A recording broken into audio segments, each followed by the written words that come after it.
Hi everyone, how are you?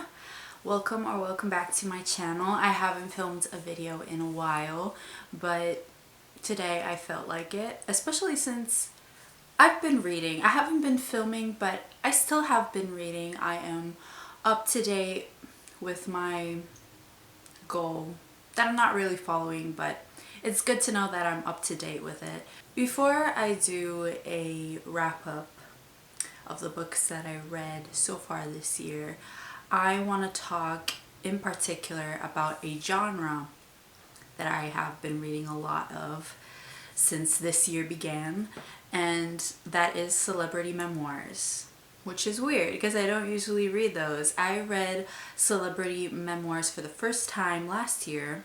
I read I'm Glad My Mom Died by Jeanette McCurdy. I really enjoyed my experience reading that. And I also read Spare by Prince Harry. So I looked at all of the celebrity memoirs out there, or at least the most recent ones, and there were a few that I was interested in reading. I owned a couple, and I just binge read 13 of them in the first 4 months of this year. So I'm gonna talk about them in this video so I don't have to talk about all of them in my wrap up, you know? So let's just get started with the first book that I read this year. That is a celebrity memoir, and that is the Matthew Perry memoir, Friends, Lovers, and the Big Terrible Thing. So I'm pretty sure we all know what happened last fall, exactly 1 year after he published this book. He sadly passed away, but I work at a bookstore, and everyone obviously after he passed started buying this book, and I thought I want to read it too. And it's exactly what the title says. It's about friends, how he got the job, how he was so happy that he got the job, and his experience filming the show Friends. It's about his love life and his relationships. He has had many. He always wanted to have kids, he said, but at the end he never did have them. And then of course about his addiction, the times he went to rehab, and in particular in this book he talks about a near-death experience that he has had because of his addiction. It was sad reading this book knowing what happened recently, but yeah, I'm not going to rate any of these books, by the way. I think the only celebrity memoir that I rated was Jeanette McCurdy's one, because it was like the first one that I read and it was actually written very well. A lot of the books that I read this year are written very well, but still I didn't rate any of these books that I'm gonna talk about in this video. Moving on to the next book. The book that I read after that was Britney Spears' memoir, The Woman in Me. And what she talks about in particular is, of course, her conservatorship and how her parents, in particular her dad, was controlling all of her finances and how that really affected her. And you can really tell how strong she has been throughout these years, enduring all of this in the hopes that she could see her kids and all that. And she's always, for the longest time, had a hard time speaking up because she couldn't speak up, but thanks to the fans she finally did eventually speak up, and now she's not in a conservatorship anymore. But of course the main focus on this book was that. She also talks about her relationships, in particular the relationship with Justin Timberlake. I in particular have seen a lot of comments on that on the internet about things that she reveals in this book, and yeah, I hope she's happy. I really do. The third book that I read was Love, Pamela by Pamela Anderson, and I didn't know much about Pamela Anderson at all before reading this book. I only knew that she posed for Playboy and that she was in Baywatch, which I hadn't watched a lot of. I watched like only a few episodes here and there, but obviously what I knew is, you know, typically what everybody knows about Pamela Anderson. She's a beautiful woman. She's also very kind. She loves nature. She loves animals. So that was nice reading about. And of course there's a whole situation with one of her husbands, Tommy Lee, when her sex tape got leaked, and how sad that is. Having that released against your will is very damaging, especially for a woman. And I did end up watching the show, and I then found out that Pamela doesn't really like the show. She doesn't like that they portrayed this story on screen. However, they did do a good job in showing that how women are affected by these things more than men are. So yeah. A part in this book that really popped up to me is when she had an interaction with Salvini, who is an Italian politician who not everyone likes at all. Let's say he's on the right side, at the extreme right side of politics. So Italy and Europe in general, like many countries and continents, have their own problems.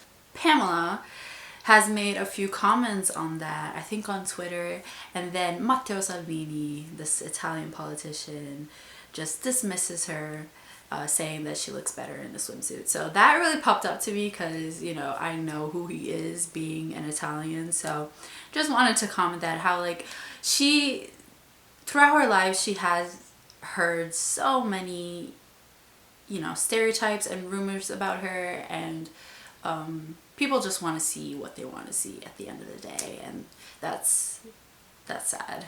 Next on the list is Born a Crime by Trevor Noah. So this was very interesting because it's about his time growing up during the apartheid. Not sure how exactly you're supposed to pronounce it, but it's basically the segregation that happened for a long time in South Africa.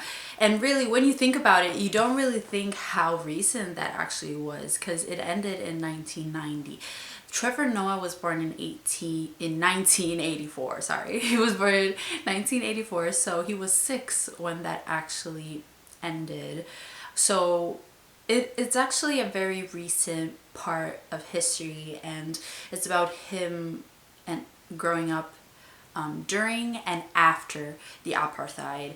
And it's very interesting. And of course Trevor Noah is very funny, so there are funny comments and funny stories that he tells during you know, throughout the memoir. During that time, people, white people and black people, couldn't have kids together, otherwise they would have gone to prison for, I think, 5 years or something like that.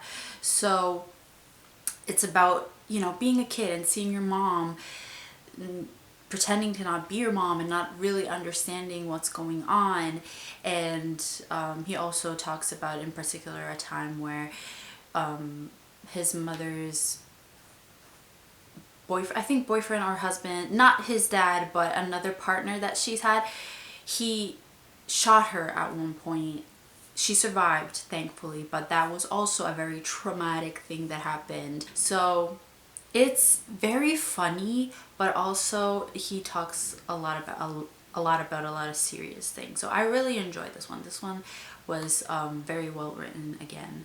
After that, this is one of the 2 books that I actually own. This is Green Lights by Matthew McConaughey. So what I want to say about this book is that Matthew McConaughey is basically writing notes about how to catch green lights. And what he means by that is, you know, how to make a bad situation better, or how to see the brighter side of things, you know? So it's about all of his notes that he has written down throughout the years, and he puts them together and writes a novel. But he also talks about a few of his experiences, and in particular, I'm just going to talk about one that really stood out to me, and it was his time in Australia when he was in his 20s, or right after high school. He went to Australia for a year, and that really stuck with me because I really want to visit Australia. I would love to go to Australia. So that was very interesting, seeing him doing a year abroad and the funny things that happened during that time. I enjoyed this as well. The next book is Beyond the Wand by Tom Felton. And all I have to say about this book is, if you love Harry Potter, read it. Obviously, he talks a lot about Harry Potter. Even after all these years, he loves Harry Potter. He still cherishes that time. He feels very nostalgic, and oof, I relate to that. I have nostalgia all the time. He also talks about his struggle, I think, with alcohol use and the time he went to rehab. So he does talk about other things, of course. It's not all about Harry Potter. But yeah, I'd have to say, if you are a fan of Harry Potter, you should read this. The next two books that I want to talk about are books by female comedians, and technically they're under humor. I consider them celebrity memoirs. And these two books are Is Everyone Hanging Out Without Me by Mindy, Kaling, and Bossy Pants by Tina Fey. I love these two women. I obviously love Mean Girls. I binge watched The Office a few months ago, and I think Mindy Kaling is so funny. I want to watch the Mindy Project. I just watched the first episode, but I want to continue on. Is Everyone Hanging Out Without Me is about Mindy Kaling talking about different things, talking about Hollywood, talking about relationships. It's like having a girl talk, you know? And it's also about her getting into comedy as a child of immigrant parents. In particular, I've noticed that she mentions that she really wants Beyonce to make a country album, and here we are in 2024. Beyonce has released a country album, which I love, by the way, and yeah, I really enjoy this book. And she also mentions Bossy Pants by Tina Fey, so I guess Bossy Pants was written beforehand. What I want to say about Bossy Pants is just Tina Fey talking about different things, from being a mother, being of Greek descent, but also about getting into comedy and Saturday Night Live.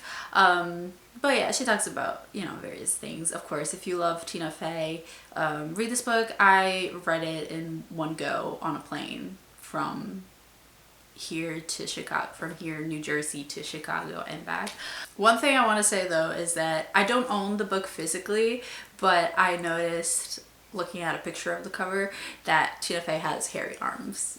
Of course, they're not her arms, but it's like, it's a funny cover. I liked it. After that, I read Paris Hilton's memoir,